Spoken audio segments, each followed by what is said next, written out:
Halo guys, katanya si Faizal mau bikin video tugas geografi. Dia nyuruh gua bantuin. Gitu aja nggak bisa dia. Ya udah guys, enjoy aja ya. Maaf kalau jelek.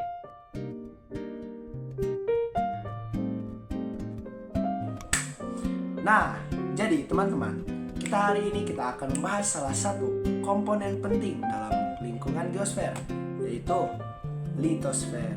Ya, di pelajaran geografi ini pernah dibahas di bab 4. Kita langsung saja mulai ke materinya. Saya ditemani oleh Dr. Bisrar. Apa kau lihat-lihat? Jadi, lanjut saja guys. Nah kan materinya tentang litosfer nih. Emang lu tahu litosfer itu apaan? Tahu lah, litosfer adalah bagian terluar bumi yang terdiri dari kerak bumi dan bagian atas mantel bumi yang keras dan padat. Wait teman-teman.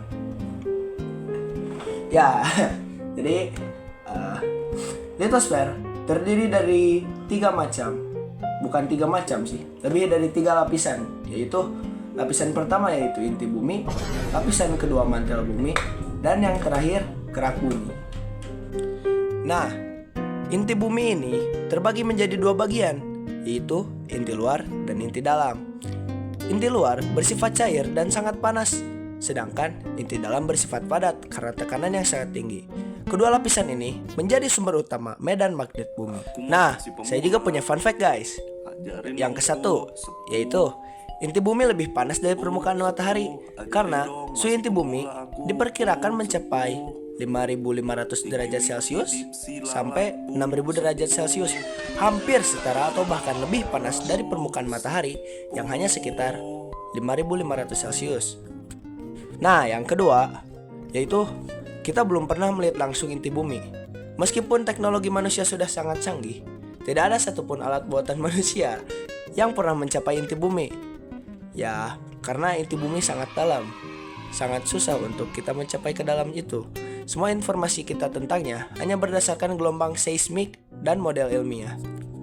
Selanjutnya yaitu mantel bumi. Mantel adalah lapisan tebal yang berada di antara inti dan kerak bumi. Ketebalannya bisa mencapai 2.900 km. Wow, menjadikannya lapisan paling tebal dari struktur bumi. Ya, jadi jika gunung Everest yang tingginya hampir 9 km ditumpuk ke atas sebanyak 325 kali, barulah kamu menyamai ketebalan mantel bumi. Mantel tersusun atas batuan padat yang sangat panas. Meskipun padat, bagian atas mantel bisa bergerak perlahan seperti adonan yang kental. Pergerakan inilah yang menyebabkan lempeng bumi bergerak dan bisa memicu gempa bumi atau letusan gunung api. Nah, juga gerakan di dalam mantel menjadi penyebab terbentuknya pegunungan dan perubahan bentuk permukaan bumi dalam jangka waktu yang sangat lama. Terakhir, ada kerak bumi. Kerak bumi ini tempat kita berpijak, tempat semua kehidupan berada, mulai dari gunung, laut, hutan, hingga kota-kota besar. Kerak bumi terbagi menjadi 2 jenis, yaitu kerak benua yang membentuk daratan seperti benua Asia, Afrika, atau Amerika. Dan kedua, kerak samudra yang berada di dasar laut dan lebih tipis namun lebih padat. Meskipun tampak kokoh, kerak bumi sebenarnya hanya lapisan yang sangat tipis dibandingkan lapisan-lapisan lainnya, apalagi lapisan yang sebelumnya. Nah, tahukah kamu, kerak bumi bisa retak dan pecah karena pergerakan lempeng di bawahnya. Retakan ini bisa menyebabkan gempa bumi atau bahkan membentuk gunung api baru. Nah, sekarang kita lanjut ke jenis-jenis batuan. Jenis-jenis batuan terdiri dari 3, yaitu batuan beku, batuan sedimen, dan batuan metamorf. Yang pertama, beku dalam atau plutonik, seperti granit, terbentuk jauh di bawah permukaan bumi.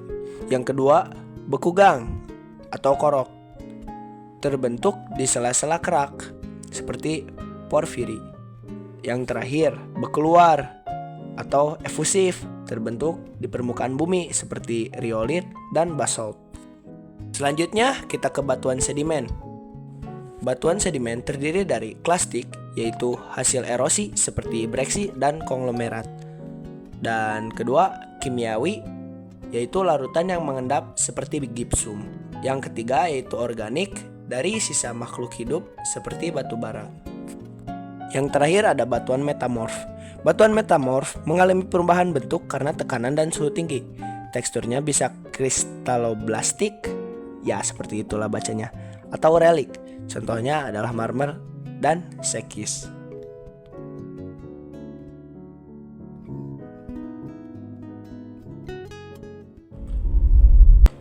Nah, selanjutnya kita lanjut ke tektonisme, yaitu pergerakan lempeng yang memengaruhi permukaan bumi. Gerak epirogenetik yaitu gerakan lambat dan meliputi wilayah luas. Sementara itu, gerak orogenetik adalah gerak yang lebih cepat dan kuat. Gerakan ini menyebabkan lapisan kerak bumi melipat atau patah. Inilah yang membentuk pegunungan, patahan, dan bisa memicu gempa. Nah, selanjutnya lipatan. Jadi, jenis lipatan bisa berbentuk antiklinal dan sinklinal. Bahkan bisa menjadi lipatan miring atau menggantung. Nah, selanjutnya patahan. Nah, patahan menghasilkan bentuk-bentuk seperti horst, graben, dan patahan naik atau mendatar. Selanjutnya, vulkanisme. Nah, vulkanisme terjadi akibat aktivitas magma yang keluar ke pemukiman bumi. Ada dua bentuk, ada intrusi magma dan ada ekstrusi magma. Intrusi magma yaitu magma tidak mencapai permukaan.